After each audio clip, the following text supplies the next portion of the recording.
Hello everybody, Rambler Guy here, and welcome back to the channel after a bit of a break, simply because work and life got in the way, as one would have it, since again I'm doing this as a hobby for fun, and I hope you're having fun as well. Of course, if you are watching this way in the future, there was no break. Anyway, we are back here with good King Henri the Second of Aragon of the Angevin Plantagenets, and he is infirm. In fact, he is waiting for death to claim him. Now the question is, will death claim him in this episode? And I'm going to venture a guess and say it will. So, what do we think of King Henri the Good? What has he achieved? What has he done that makes a difference? We can see Prince Geoffroy has replaced us as the head of the d'Anjou dynasty, which is always just a weird mechanism here in Crusader Kings 3. I'm going to make a video about my thoughts on CK3. I kind of did that already once about, is it a great game? What do I think? And I've got another video coming in the future that's going to discuss CK3 a little bit more, and just my personal thoughts. It's been on my mind lately as I've had time to kind of think about it, where work travel and so on kind of happened. So enough of that rambling. We're going to get into today, and into today kind of means, yeah, gosh, I'm going to hate to say goodbye to Henri. But let's take a look here what we can do. Duchess Sarah, she still will not accept anything. We have keep constructed, chateau constructed, and we are once again the head of the dynasty, as it should be. So let's see here. We've got a number of wars we could declare. Not sure I kind of want to do that. I mean, in theory, declare. Obviously, we can't declare anything right now.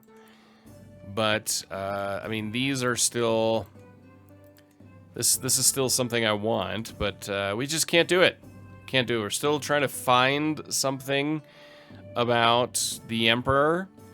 And other than that, we're just kind of stuck here in this odd gameplay loop here with CK3, which is kind of one of the downsides, that there are no other ways to break free. So the Buryats, that's actually one I want to kind of look at. They are losing more and more ground. We can see they are all over the place. If we look at the Buryat dynasty here, you can see it kind of highlight. I mean, they are here, all over the place, through Central Europe, Eastern Europe, Central Asia, heading into all the way their homeland here. And now it has changed. It is Mongolia once again. In live, Khan Galdan Busuktu of Mongolia. So we have a claim on the Earldom of Kent. Excellent. So it is once again called Mongolia. It is kind of a weird green, going away from that highly visible kind of turquoisey color. The Mongolians themselves, you got 32,000. Yeah, I mean, there's going up against the Mongols at this point, which, again, this is not something I anticipated. I've never seen in any of my Crusader Kings 3 games, whether it was here on the channel or just playing for funsies privately. Attempted murder, I've never seen the Mongolians, basically, the Mongols take that much of Europe. While performing her duties as my spy master, has uncovered a secret held by King Walter of Aquitaine. He was the man behind the failed murder attempt against Jacob. Ooh, King Walter. How I loathe thee, and how I cannot do anything against thee. Because my emperor won't let it. And we can ask our head of faith for gold again. Not sure I kind of want to do that, to be perfectly honest. I mean, how much are we talking about here? Do we need 791?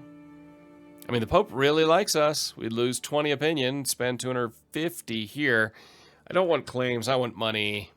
We're going to ask the Pope for some more cash, and we get it. We've got 4,000 in the bank, so I think it's time to do a little work here on development. My ward Sophie has just finished a lesson held by Richard. On the management of the treasury and the gold therein, Sophie seems to have taken the lesson somewhat to heart. While she understands the role of the lower classes, she also insists that if a peasant stops paying their taxes, they are of no more use and should be discarded. A very callous view on human life. Good. Do not let mere feelings hold you back. Yeah, you're a callous person. So let's take a look here against England. England right now, 17,000 troops. We could declare war for our claims of the Earldom of Kent or the Earldom of Sussex. We have 65,000 troops on our side. He has 18,000. I mean, an invasion of England and start building our claims on the English throne. And it's the most logical place for expansion because I'm not really interested in Iberia. But heading to England might be of interest. Grand Tour, no thanks. Done that a few times, and honestly, I don't know if I'm going to be doing that again on this series. Maybe later, but not right now. As far as the Empire's borders, how's Francia look? Francia has 28,000. Mongols have 32,000. What kind of wars could we wage against them? Declaring a war. We've got more troops. Reclaim relics war. Yeah, I'm not interested in that. Our claims, we have Tyrol, Innsbruck, and Linz. Those would be our claims. Greetings, my benevolent vassal. You cannot have believed that the agents of your sponsor would go unnoticed at my court. I demand that you cease the rebellious behavior at once. You must be imagining things. Simple mistake, my liege. That is all. Dang it. Okay. What else do we have here? Prince Geoffroy's claims are the same as ours. The Duchy of Austria, whatever's left of it. And here we've got Liège, the County of Luxembourg. I mean, going to war with the Mongols really isn't of interest. I mean, we're kind of in a weird position here. And that's about it. To try to figure out what else to do. At our court, we've got our king, Bacchanalian bonding. Our king truly is generous, Marguerite. Just taste the spectacular veal cutlets, Giraud exclaims lyrically. Yes, indeed, Lord Henri is most implacable. Much like this apple tart, Marguerite responds enthusiastically. Seems as if my spending on lavish meals has made a new friendship blossom. Mind if I join you for a roast swan? Yes, let's all become friends. So we're just going to do disrupt schemes. We're obviously not going to get anywhere with the Emperor at this time, which is very frustrating to say the least. A new diplomacy lifestyle perk. We can go down this one. Benevolent intent.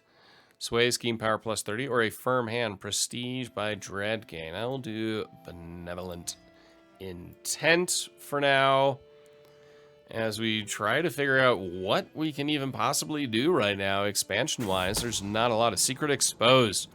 Secret has reached light of day. My vassal Count Melisande has had an extramarital affair with my vassal Duke Arnaud. Crime cannot go unpunished. These accusations are naught but malice and lies. We're trusting. And so be it. The secret is exposed because she's had a child. Oops. So I guess they weren't. The Empire of the West. The Roman Empire in the West has lain dormant for some time, leaving the Catholic answer to the question of imperial dignity uncertain at best. Certain that is until now, as Emperor Julian has, with the consent of Pope Hadrianus, re-established the Empire of Charlemagne in a lavish ceremony hosted by the grandest of churches in Roma. Across the world, Catholic priests rejoice, confident that Rome, at last, has a true and godly heir once more, a glorious spectacle.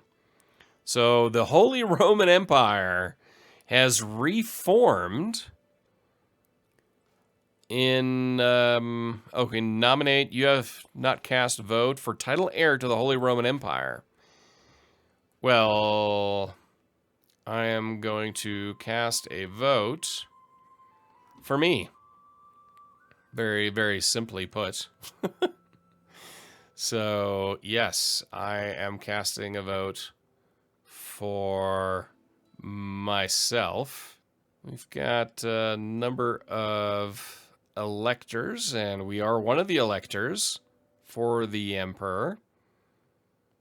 That's good to know. We're in pretty good terms with pretty much everyone right now. I voted for me. There's a lot of split here. And yeah, so we are within the Holy Roman Empire. So the Empire of Francia no longer exists. Has been renamed the Holy Roman Empire. That is reformed after the Mongols conquered the original Holy Roman Empire.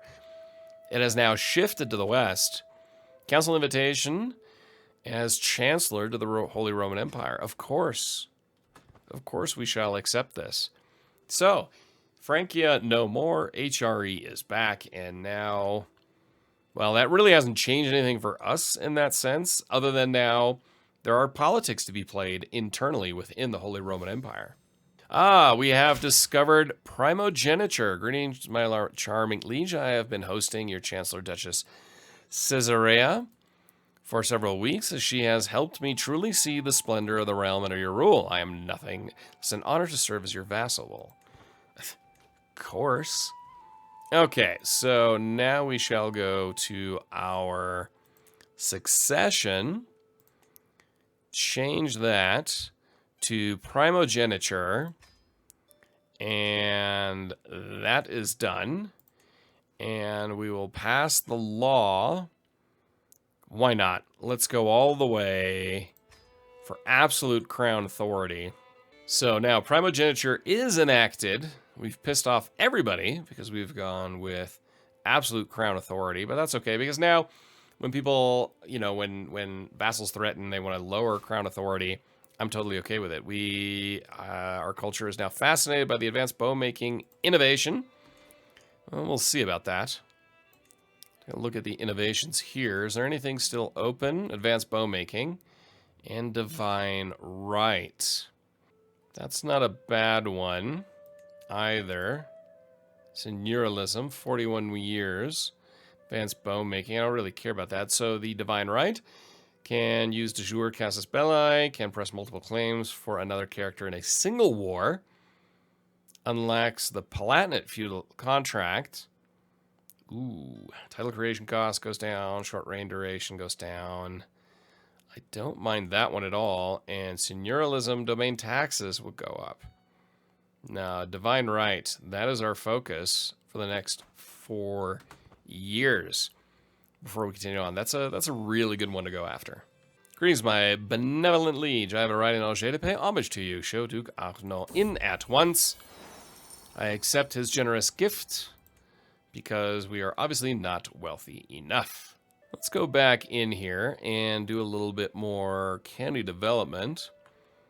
I think Zaragoza could really benefit from some additional investments. Our castle, bump that up to concentric castle. It costs 630 gold in 4 years, but we shall do that. We got the money, so might as well. Now let's head back up here to Angers and Saumur, one of my favorite parts of Europe, now that I actually have spent some time there.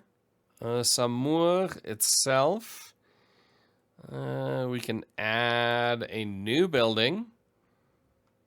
I think barracks might not be bad, because that helps our infantry. What else we have here? Homesteads, the Bailey. Bump that up to wall towers. Our fort level goes up. Yeah, I think that's something we could definitely benefit from. And then, Countess Guillemette is no longer the Master of Horse. And here, we will also bump this up to a concentric castle as well. Or we can increase our wall towers to a second curtain wall. That bumps up the fort level further. More taxes. Yes. We will upgrade that as well. I think we can continue looking at creating some claims up in here. Fabricated claim, slowly but surely moving along the south coast of England. And hopefully, I mean, who knows, maybe we'll stumble across a larger claim to the English title eventually. Inspired person can be sponsored. Inspirations, metalsmith inspiration. She wants to forge regalia. Nah. Not really interested in that at this time. The dangerous faction has been created. So they want to lower the crown authority. Yeah, there's one person, but too weak to send an ultimatum. And then we've got one's lower county control. Peasant rabble of Saragossa. That's fine, bring it on. We will absolutely crush you. That is one I am not worried about. In general here, we've got, so Liberty faction is disbanded. We've got pretty good control here. Now the question, of course, being what else can we do? So the alliance has expired with Gonzalo Jimena. So where do we sit right now as far as alliances? Upper Lorraine, Aragon, of course, our cousin Castile, and Julien of the HRE, Burgundy, and a Baron. Old foes. I'm back on the battlefield. The mud is clinging to my boots. The rank stench of the dead assaulting my nostrils. Once again, I'm reliving the day Hatim Hatimid pressed his claim to my none of. Wake up gasping. Cold beads of sweat clinging to my face. Estefania stirs beside me but doesn't wake. Must deal with my troubles alone. I should try to forget. I'll never lose again. Obsessed with vengeance for 20 years. Nah, I'll try to forget. That's an odd little bit of RNG there. So Princess Arsinde is once again unmarried. So let's see if we can arrange a marriage that could make some sense. She is pregnant right now. Alliance power-wise, I mean, really, there's not much here except for internal expectations. You are always there for me. I hope you know that I'm grateful. My ward Sophie approached me in a rare moment of contemplation. Well, I need to expect you to be there for me too. No. What more do you want as a guardian? So, we could marry her off to Jacques de Tilly, an acclaimed knight of ours. She herself is 23. Yeah, I mean, there's not much else there. Her children are really the future. King Simon Gonzalez, our grandson, is the king of Navarra. Kingdom of Galicia itself, if we go there, is King Gonzalo. And he is hostage. Aha, he's a hostage of the Castilians. Education at an end. My ward Sophie has come of age. It is time she left my care. Until we meet again, Sophie. It was good to see you. Okay, betrothed here. Prince Bohemond of Aragon and Sophie Capet. Yes, we will send the proposal and finish that up.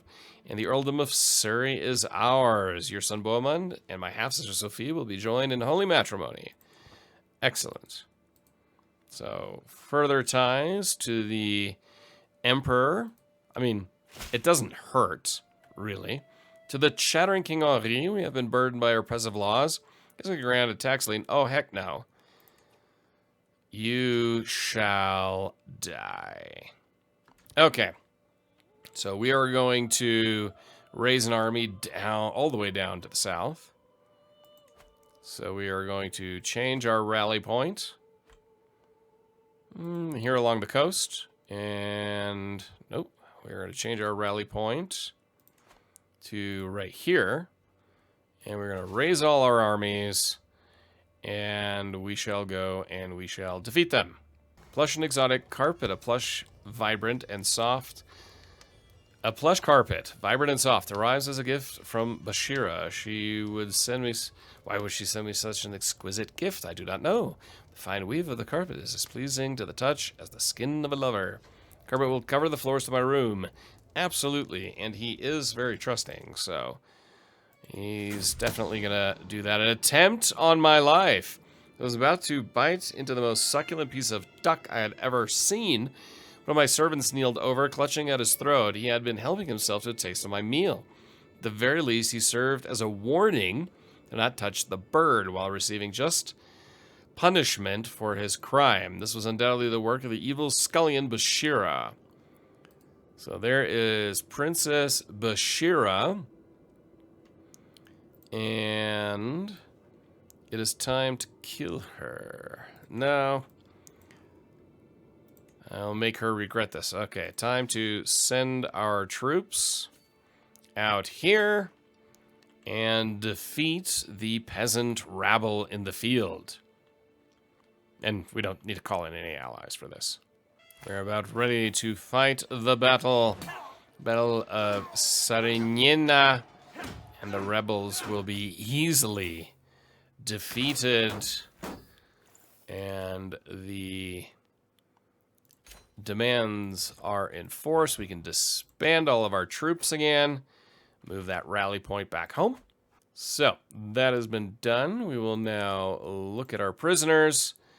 And that is the head of the... rebels. He's a known criminal, and he will be beheaded. That is the end of that. That's how we deal with that. Even a forgiving king would do that at this time. So we can go with inspiring rule, monthly prestige per powerful vassal on the council, plus 4%. Then we'll have to do firm hand and Praetorian Guard. We'll see how long Henri can still cling to life. We do have low county control here. So what we will do then, we will send our marshal there to increase the county control in Zaragoza. Now, take a look here. We are second in line, so we can pardon our vassal, Melisande. We will do that. Active election in the Holy Roman Empire. So the ballot has been cast. I'm going to do a... Let's start swaying her. Esclairmont to be on our side. Currently second in line to inherit the Holy Roman Empire. Gosh, it's interesting how this all happened. Simon Gonzalez of Navarra negotiated an alliance with him, which we will of course do. Count Cintul. We will negotiate an alliance with him. The Duchess Sarah still doesn't like us. Interesting. Duchess of Halogaland. I'm not really interested in her anyway. But second in line to inherit the Holy Roman Empire after the Emperor's son. Well, I figure we may as well continue looking for claims on the south coast of England. Send them there till one day we'll have claims to all of England. I really wish if you would have multiple claims on the same kingdom or duchy or whatever it is, and you would then go to war, that you don't have to pick which claim you are pressing and would then gain. If you have multiple, you just say all of them. Uh-oh. Dying. You are at death's doorstep. You have a player heir who will continue playing as them. So it is finally approaching. The end of King Henri is near. The lure of language ruling the multicultural kingdom of Aragon comes with its own set of challenges. Foreign subjects often feel alienated when they cannot speak their native tongue in court. Breeding resentment, my Chancellor, Duchess Caesarea, suggests that I could significantly improve relations with my Catalan subjects. You know what? I'm not going to do it, because I am dying. And I can feel it. Henri understands, and there's no point in trying to learn Catalan at this point. So who would be the heir to the kingdom? It would be Prince Angelbert of Aragon. He is a very good steward. He's good at learning. He is okay at intrigue and diplomacy and martial, not so much. He is unlanded at this point. And he has a lot of children, including Henri Plantagenet. He has a ton of kids. He's 44 years old. He is humble, he is diligent, but he is cynical. So he doesn't ask for much. He works really hard, but trusts the self-interest of others. So he just doesn't trust other people. So whereas his father was trusting, he is not. Beyond that, he is Midas touch. He's a novice physician, an eager reveler, a wise man, consecrated blood. He is a pilgrim. He is an intrigue courtier, and he is a traveler. So he's Catholic. He is Angevin, and his claims are the Kingdom of Aragon, the Duchy of Normandy, the Duchy of Anjou, County of Zaragoza, County of Anjou, and the County of Saumur. He himself has 1,100 prestige, or just under 1,200 prestige, 851 piety. So, not bad. So, divine right, new fascination can be selected. Till death do us part, my dear Estefania, I may not have loved you. I personally loved her. Yet I feel you're passing more acutely than I ever thought possible. You were always there, my constant companion. Did I take you for granted? There are so many things I left unsaid. I hope you find peace, Queen Estefania. No, he's not going to marry again at this point in his life. Especially because he knows life is near an end. I'm walking the gardens with some of the lords' court when I notice my vassal Countess Melisande approaching. I step aside to let her pass, but to my great surprise, she blocks my path. She kneels before me. How old is he? He's 67. She is 31. She is a wounded flagellant. Interesting. Before I have time to properly process this turn of events, Countess Melisande begins to sing. To my great dismay, the woman before me cannot carry a tune to save her life. It takes a while before I am able to identify the song. It's a famous Angevin love ballad. She has altered the lyrics to include my name and mentions of my physical appearance, ruining the rhythm even further. You flatter me, my lady. Might as well. Now, one thing we've noticed here within the Holy Roman Empire, so plate armor innovation has been discovered. We have an empty council position of steward.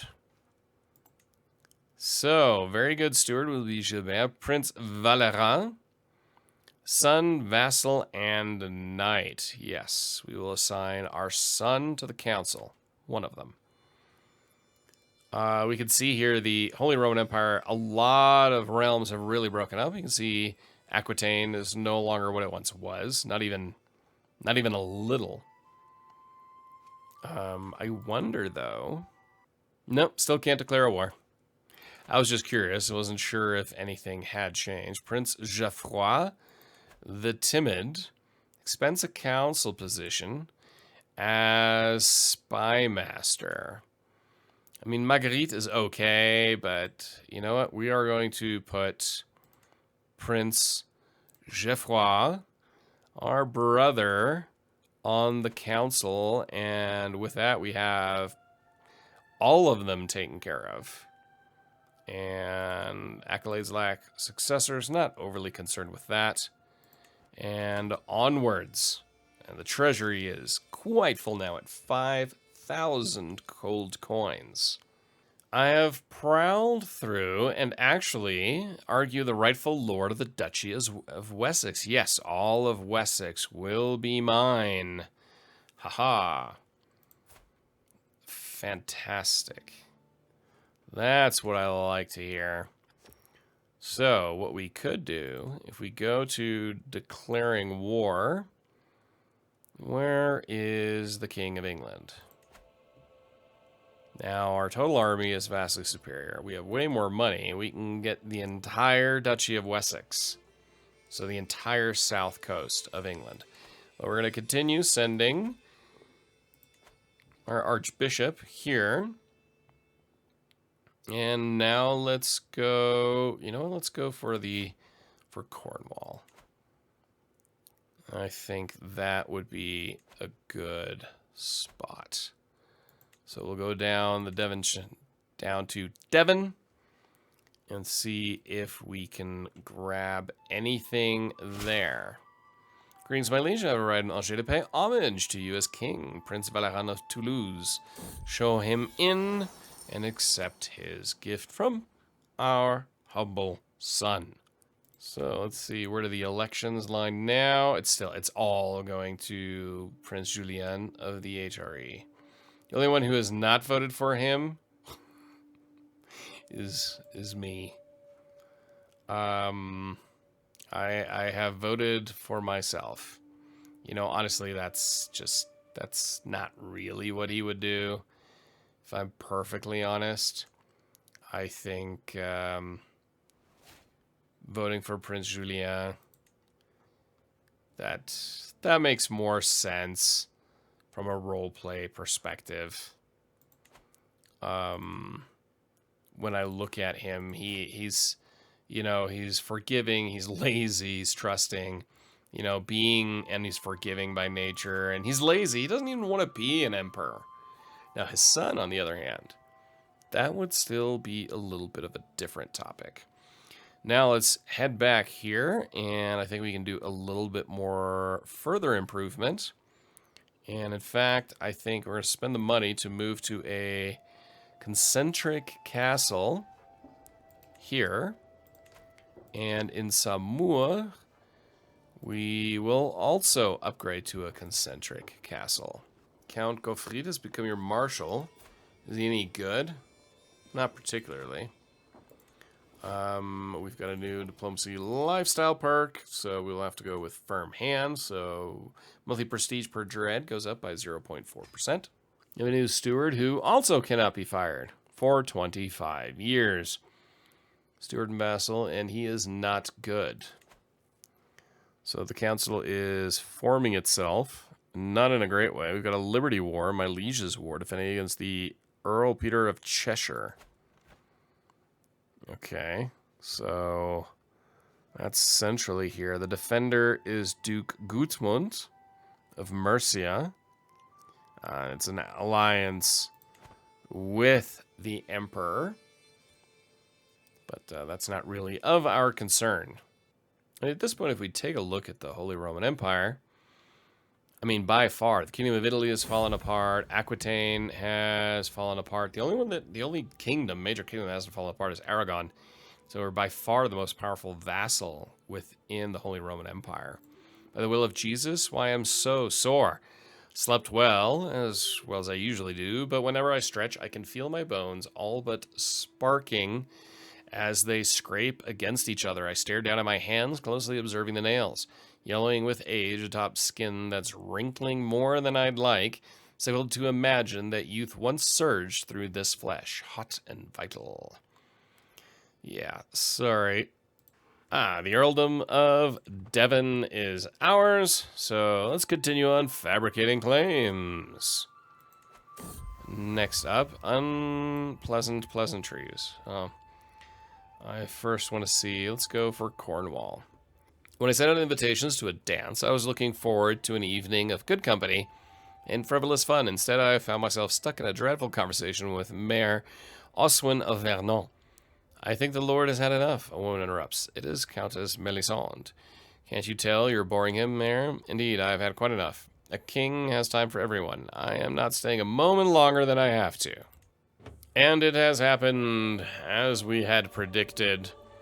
King Henri the Good, Henri II of Aragon, has found peace in Christ's embrace at 69 years of age. He died of old age. An inveterate diplomat, there was no argument he could not peacefully resolve. King Angevin ascends to the throne, a charming and outgoing man. He is celebrated by many nobles across the realm as a gracious host. 47-year-old king inherits the now 69. He reigned for 44 years, Henri taking over when he was mere 25 years old. And that is where we will end today's episode, with the end and death of King Henri II, Henri the Good. And next episode, we will pick up with the beginning of the reign of King Angevin. If you enjoyed this episode, as always, hit that like button, subscribe if you're new, and until next time, I'm Rebelder Guy, and I will talk to you soon.